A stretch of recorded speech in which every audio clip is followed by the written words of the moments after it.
क्या हो अगर न्याय दिलाने का जो सबसे बड़ा हथियार इस देश के सबसे गरीब और बेसहारा लोगों के लिए बनाया गया था, आज उसी हथियार का इस्तेमाल उनके लिए न्याय के दरवाजे हमेशा के लिए बंद करने के लिए किया जा रहा हो। ये सच में एक बहुत ही परेशान करने वाला विचार है। है ना? जरा सोचिए, एक ऐसी व्यवस्था जिसने हाशिए पर खड़े इंसान को सीधे सुप्रीम कोर्ट तक पहुंचने का रास्ता दिया, आज वही व्यवस्था मतलब एक तरह की ऐसी भूल भुलैया बन गई है जहां असली पीड़ित अक्सर बाहर ही खड़ा रह जाता है। आज की हमारी इस गहरी पड़ताल में हम भारत में पब्लिक इंटरेस्ट लिटिगेशन यानी जनहित याचिका, जिसे हम पीआईएल कहते हैं, उसके उस डार्क साइड पर और उसके उस जटिल सच्चाई का विश्लेषण कर रहे हैं जिस पर अक्सर उतनी बात नहीं होती। बिल्कुल।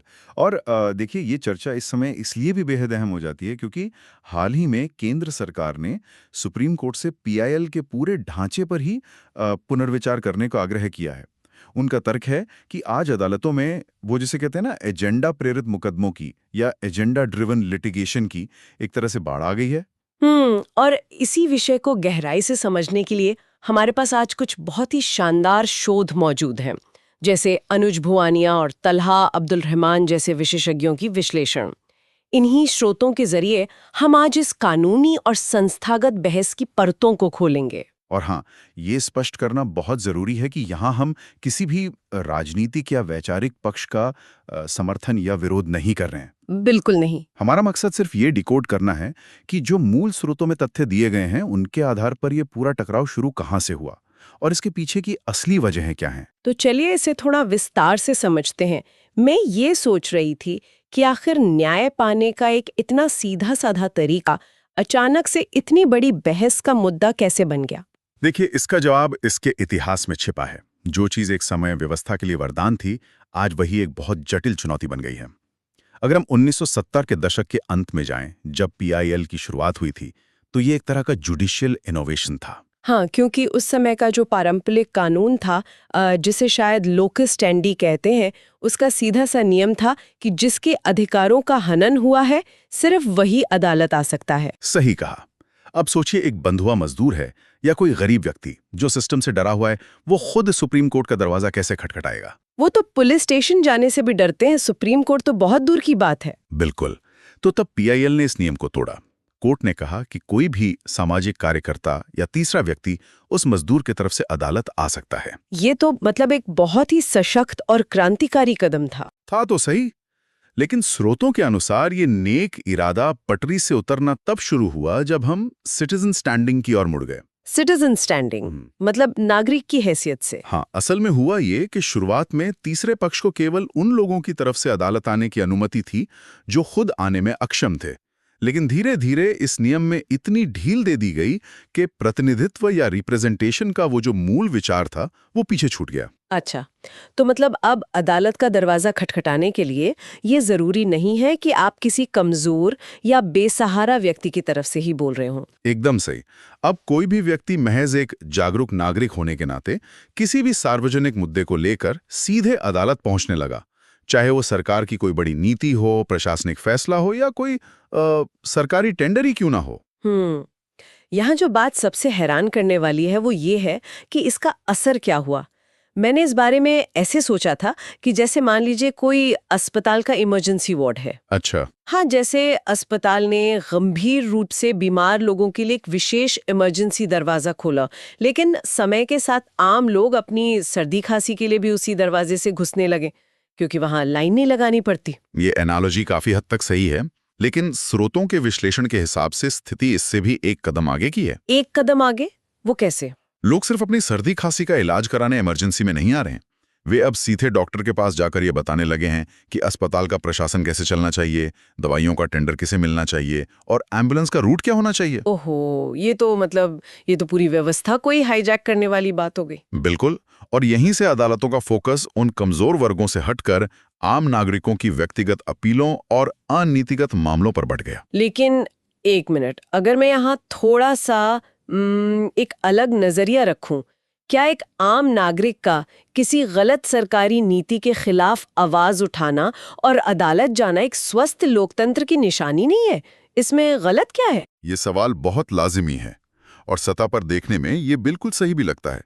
लेकिन जो चिंता स्रोतों में उकेरी गई है वो शक्तियों के पृथक्करण यानी सेपरेशन ऑफ पावर्स उस संवैधानिक सिद्धांत से जुड़ी है। अच्छा, कार्यपालिका और न्यायपालिका के अलग-अलग काम। हाँ, अदालतें नीतियां बनाने या प्रशासन चलाने के लिए नहीं बनी है। उनका काम ये देखना है कि कोई कानून संविधान के दायरे में है या नहीं। जब सिटीजन स्टैंडिंग के तहत हजारों याचिकाएं आने लगी तो अदालतें ऐसे जटिल मुकदमों में फंसने लगी जो उनका अधिकार क्षेत्र है ही नहीं। इसी को शायद न्यायिक अतिक्रमण या जुडिशियल ओवररीच कहा जाता है ना? बिल्कुल। और यहीं पर एक बहुत ही महत्वपूर्ण कानूनी अवधारणा सामने आती है, पॉलीसेंट्रिक डिस्प्यूट्स यानी बहुआयामी विवाद। बहुआयामी विवाद? तो इसका मतलब ऐसे मुद्दे जिनके कई अलग-अलग पहलू होते हैं? हाँ, इसे ऐसे समझिए, मान लीजिए किसी बड़े शहर में वायु प्रदूषण बहुत बढ़ गया है। कोई नागरिक पीआईएल दायर करता है। अब अदालत प्रदूषण कम करने के नेक इरादे से रातों रात शहर में सभी भारी डीजल ट्रकों की एंट्री पर बैन लगा देती है। सुनने में तो ये बहुत अच्छा फैसला लगता है।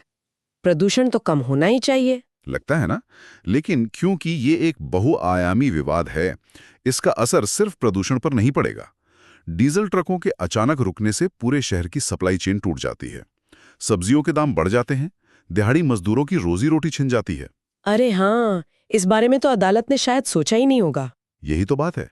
अब अदालत को अचानक से transport economics, supply chain management और लेबर वेलफेयर जैसे मुद्दों से भी निपटना पड़ता है, जिसके लिए उनके पास वो संस्थागत क्षमता या इंस्टीट्यूशनल कॉम्पिटेंस नहीं होती। तो आखिर इस सब का क्या मतलब है? मेरा मतलब है, अगर अदालत बिना जमीनी हकीकत जाने कोई ऐसा बड़ा आदेश दे देती है, तो जो सरकारी अधिकारी हैं वो उसे लागू कैसे करते हैं? ही वो जगह है जहां अनुपालन की चुनौती यानी कंप्लायंस का संकट खड़ा होता है। अधिकारियों के पास अक्सर उस आदेश को लागू करने के लिए ना तो बजट होता है, ना मशीनरी और ना ही कोई व्यावहारिक तरीका। तो फिर नतीजा क्या निकलता है? क्या वो आदेश बस कागजों पर रह जाता है? अक्सर हाँ, वे या तो आदेश को नजरअंदाज कर देते हैं या लागू करने में सालों लगा देते हैं। लेकिन ये तो बहुत अजीब है। अगर सर्वोच्च न्यायालय कोई आदेश देता है और सरकारी अधिकारी उसे नजरअंदाज कर देते हैं बिना किसी डर के, तो क्या इससे सीधे तौर पर न्यायपालिका की गरिमा और उसकी ताकत कम नहीं होती? बिल्कुल होती है। अदालत को फैसले के बाद भी सालों तक अनुपालन की निगरानी करनी पड़ती है, जिससे उनका बहुमूल्य समय और बर्बाद होता है। एक तरह का सिस्टम में गतिरोध पैदा हो जाता है। ये तो वाकई एक चक्रव्यूह है। अदालतें उन मामलों में उलझ रही हैं जो उनका काम नहीं है, और जो आदेश दे रही हैं वो लागू नहीं हो रहे। लेकिन इन सबसे भी ज्यादा हैरान करने वाली एक चीज मुझे स्रोतों में मिली, एम्बुश पीआईएल या एम्बुश लिटिगेशन। हाँ, ये इस पूरी चर्चा का सबसे डार्क पहलू है। यहाँ बात सच में बहुत दिलचस्प हो जाती है। एम्बुश मतलब घात लगाकर हमला करना। तो ये पीआईएल का कौन सा नया रूप है? क्या लोग अब छुपकर याचिकाएं दायर कर रहे हैं? एक तरह से हाँ। अभी तक हमने बात की कि कैसे अच्छे इरादों वाली जनहित याचिकाएं सिस्टम पर बोझ बन रही हैं, लेकिन एम्बुश पीआईएल के मामले में तो इरादे ही नेक नहीं होते। यहाँ पीआईएल का इस्तेमाल न्याय पाने के लिए नहीं, बल्कि न्याय को रोकने के लिए एक हथियार के रूप में किया जा रहा है। एक मिनट, न्याय को रोकने के लिए? कोई खुद अदालत जाकर न्याय कैसे रोक सकता है? ये तो उल्टी बात हो गई। इसके पीछे जो पूरा खेल है ना, उसे समझिए। कानून का एक सिद्धांत होता है कि अगर अदालत ने किसी एक मुद्दे पर एक बार फैसला सुना दिया, चाहे वो मामले को खारिज ही क्यों ना कर दे, तो उसी मुद्दे पर दोबारा कोई नया व्यक्ति मुकदमा नहीं चला सकता। अच्छा, जिसे शायद रेस जुडिकाटा भी कहते हैं। ताकि एक ही मामले पर बार बार कोर्ट का समय बर्बाद ना हो। एकदम सही। अब जो एजेंडा प्रेरित लोग होते हैं, जिनके अपने कुछ राजनीतिक या पक्षपातपूर्ण मकसद होते हैं, वो इसी नियम का फायदा उठाते हैं। मान लीजिए किसी बड़े जंगल की अवैध कटाई हो रही है। कोई सच्चा पर्यावरणविद रिसर्च कर रहा है और कोर्ट जाने की तैयारी कर रहा है। पूरी तैयारी के साथ, सबूतों के साथ। हाँ, लेकिन उससे पहले ही जो लोग उस कटाई से फायदा उठा रहे हैं, वे अपने ही किसी डमी व्यक्ति के जरिए या प्रॉक्सी के जरिए उसी मुद्दे पर एक पीआईएल दायर करवा देते हैं। एक डमी याचिका। बिल्कुल। और उस याचिका को जानबूझकर बहुत ही खराब तरीके से ड्राफ्ट किया जाता है। उसमें कोई सबूत नहीं होते, तर्क कमजोर होते हैं। उनका मुख्य उद्देश्य यही होता है कि अदालत उसे पढ़े और पहली ही नजर में खारिज कर दे। ओह माय गॉड, ये तो बिल्कुल वैसा है जैसे कोई खिलाड़ी जानबूझकर अपनी टीम को हराने के लिए खराब खेले, ताकि जब असली और बेहतरीन खिलाड़ी मैदान में आए तब तक मैच ही खत्म हो चुका हो। आपने बिल्कुल सही पकड़ा। जब अदालत उस कमजोर याचिका को खारिज कर देती है तो वो मुद्दा कानूनी रूप से बंद मान लिया जाता है। और फिर जब वो सच्चा पर्यावरणविद अपनी अच्छी रिसर्च लेकर कोर्ट पहुंचता है तो क्या होता है? तो अदालत उसे ये कहकर वापस भेज सकती है कि हम इस मुद्दे को पहले ही सुन चुके हैं और खारिज कर चुके हैं। ये तो सच में डरावना है। न्याय प्रणाली में इस तरह की गेमिंग कैसे मुमकिन है? वो असली याचिकाकर्ता तो बेचारा बाहर ही खड़ा रह गया। यही तो एम्बुश पीआईएल का असली खतरा है। वो कानूनी खामियों का फायदा उठाकर सच्चे पीड़ितों के रास्ते हमेशा के लिए बंद कर देते हैं और अदालत को पता भी नहीं चलता कि उनका इस्तेमाल किया गया है। बाप रे, अगर व्यवस्था में इतनी बड़ी खामियां हैं तो फिर इसे ठीक कैसे किया जाए? क्या स्रोतों में मतलब इस पूरी गड़बड़ी को सुधारने के कुछ तरीके भी बताए गए हैं? बिल्कुल बताए गए हैं। स्रोतों में कुछ बहुत ही स्पष्ट समाधानों पर चर्चा की गई है। इनमें से एक बड़ा सुधार एमिकस क्यूरी की भूमिका को लेकर है। एमिकस क्यूरी यानी अदालत का मित्र जो वकीलों को जज नियुक्त करते हैं मदद के लिए? हाँ, जब कोई मामला बहुत पेचीदा होता है तो अदालत एक एमिकस नियुक्त करती है। लेकिन समस्या यह है कि वर्तमान में एमिकस की भूमिका एक समान नहीं है। कोई स्पष्ट दिशा निर्देश नहीं है। तो इससे क्या नुकसान होता है? नुकसान ये है कि कई बार ये एमिकस तटस्थ या न्यूट्रल नहीं रहते। वो अपना पक्ष या अपनी राय थोपने लगते हैं। अदालत को सिर्फ कानूनी मदद चाहिए लेकिन वो नीतियां सुझाने लगते हैं और कई बार अदालत उन्हीं सुझावों को आदेश बना देती है। मतलब एक तरह से वो बिना चुने हुए नीति निर्माता बन जाते हैं। बिल्कुल। इसीलिए पहला सुझाव ये है कि ऐसे दिशानिर्देश बनाए जाएं जो सुनिश्चित करे कि एमिकस पूरी तरह से तटस्थ रहे और सिर्फ सभी तर्कों को अदालत के सामने पेश करे, किसी का पक्ष न ले। ये तो बहुत जरूरी कदम है। और क्या सुझाव है? याचिकाओं को रोकने के लिए कुछ है? हाँ, दूसरा सुझाव है शोध आधारित याचिकाओं पर जोर देना। अदालतों को नीतिगत फैसले लेने के लिए आमंत्रित करने के बजाय पीआईएल को सिर्फ 2 चीजों तक सीमित रखना चाहिए। कौन सी 2 चीजें? पहला, जब किसी विशिष्ट लागू कानून को चुनौती दी जा रही हो, और दूसरा, जब कार्यपालिका की निष्क्रियता या एग्जीक्यूटिव इनएक्शन हो, यानी सरकार अपना कानूनी काम न कर रही हो। बस इन 2 मामलों में। अच्छा, मतलब कोर्ट नई नीतियां नहीं बनाएगा, बस ये देखेगा कि जो है उसका पालन हो रहा है या नहीं। सही। लेकिन इससे एक बहुत अहम सवाल खड़ा होता है और वो जुड़ा है तीसरे और सबसे बड़े सुझाव से, जिसे स्रोतों में मूल की ओर वापसी या रिटर्न टू फंडामेंटल्स कहा गया है। मूल की ओर वापसी? क्या इसका मतलब ये है कि हमें वापस 1970 के दशक वाले उसी मॉडल पर लौट जाना चाहिए? एक तरह से हाँ। स्रोतों का तर्क है कि पीआईएल की वैधता को बनाए रखने के लिए इसे वापस हैबियस कॉर्पस के विस्तार के रूप में देखा जाना चाहिए। Habeas corpus? जहां तक मुझे याद है ये वो नियम है कि अगर किसी को अवैध रूप से बंदी बनाया गया हो तो कोई और व्यक्ति अदालत जाकर उसे पेश करने की मांग कर सकता है। बिल्कुल सही। इसका मूल भाव क्या है कि जो लोग खुद अदालत नहीं आ सकते, सिर्फ उनका प्रतिनिधित्व दूसरे लोग करेंगे। ये तो सिटीजन स्टैंडिंग का बिल्कुल उल्टा हो गया। जहां सिटीजन स्टैंडिंग में कोई भी आम नागरिक किसी भी मुद्दे पर आ सकता था, हैबियस कॉर्पस में सिर्फ वो आएगा जो किसी पीड़ित की आवाज बन रहा हो। यही तो फोकस वापस लाने की बात है। अगर हम इस मॉडल पे वापस जाते हैं तो अदालत का समय नीतियां बनाने के बजाय उन लोगों को न्याय दिलाने में लगेगा जिन्हें उसकी सबसे ज्यादा जरूरत है। मुझे ये ना एक फायर डिपार्टमेंट की तरह लग रहा है। फायर डिपार्टमेंट कैसे? देखिए, फायर डिपार्टमेंट का असली काम क्या है?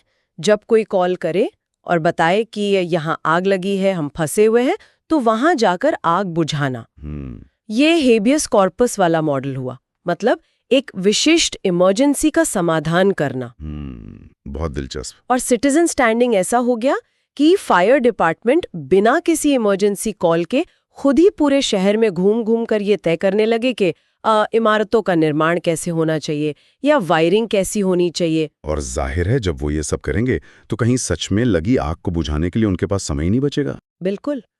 लेकिन यहाँ मुझे एक सवाल परेशान कर रहा है। क्या ये सुझाव वास्तव में व्यवहारिक है? मेरा मतलब है क्या आज के 2020 के दशक की इस जटिल दुनिया में हम सच में पूरी तरह से 70 के दशक वाले मॉडल पर लौट सकते हैं? आप किस तरह की जटिलताओं की बात कर रही हैं? मैं उन बड़े मुद्दों के बारे में सोच रही हूँ जहां कोई एक स्पष्ट व्यक्तिगत पीड़ित नहीं होता, जैसे पर्यावरण संरक्षण का मुद्दा, जब कोई नदी प्रदूषित होती है तो कोई एक इंसान तो पीड़ित नहीं है ना, पूरा समाज प्रभावित हो रहा है। ये तो है। या फिर कोई बहुत बड़ा व्यवस्थागत भ्रष्टाचार हो रहा हो। अगर अदालतें पीआईएल को पूरी तरह से केवल विशिष्ट पीड़ितों तक सीमित कर देंगी तो ऐसे अहम मुद्दों का क्या होगा जहां पूरा समाज ही पीड़ित है? ये एक बहुत ही मुश्किल संतुलन है और यही इस पूरी बहस का सबसे क्रिटिकल पॉइंट है। अगर हम हेबियस कॉर्पस तक सीमित रहते हैं तो हम शायद संस्थागत अतिक्रमण से तो बच जाएंगे, लेकिन उन बड़े सामूहिक मुद्दों को हमें पूरी तरह से विधायिका या कार्यपालिका के भरोसे छोड़ना पड़ेगा। और क्या ये सुरक्षित होगा? ये एक बहुत बड़ा सवाल है।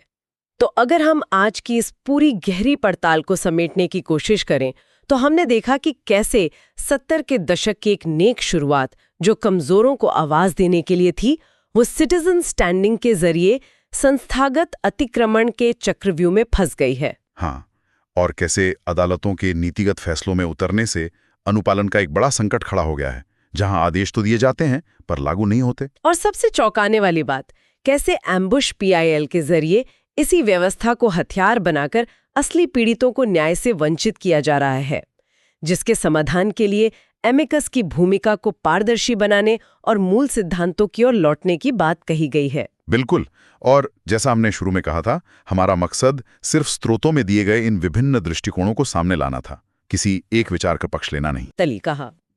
और इन सब बातों पर गौर करने के बाद जो एक विचार दिमाग में रह जाता है वो यही है कि अगर हम उस इमरजेंसी वार्ड का दरवाजा सिर्फ इसलिए छोटा कर देते हैं ताकि सर्दी खांसी वाले बिना मतलब अंदर ना आए, तो क्या हम इस बात को लेकर पूरी तरह से आश्वस्त हो सकते हैं कि भविष्य में कोई ऐसी अनजानी बड़ी और अदृश्य बीमारी बाहर नहीं छोड़ जाएगी जिसका इलाज सिर्फ और सिर्फ उसी अस्पताल में मुमकिन था? ये सच में एक बहुत गहरा और सोचने वाला सवाल है। न्याय की असली परीक्षा शायद यही है, नियमों को इतना सख्त बनाना कि उनका दुरुपयोग न हो सके और इतना लचीला रखना कि कोई असली पीड़ित न्याय से वंचित न रहे। ऐसे ही सवालों को जिंदा रखिए और नई चीजें सीखते रहिए। आज के इस पड़ताल में बस इतना ही।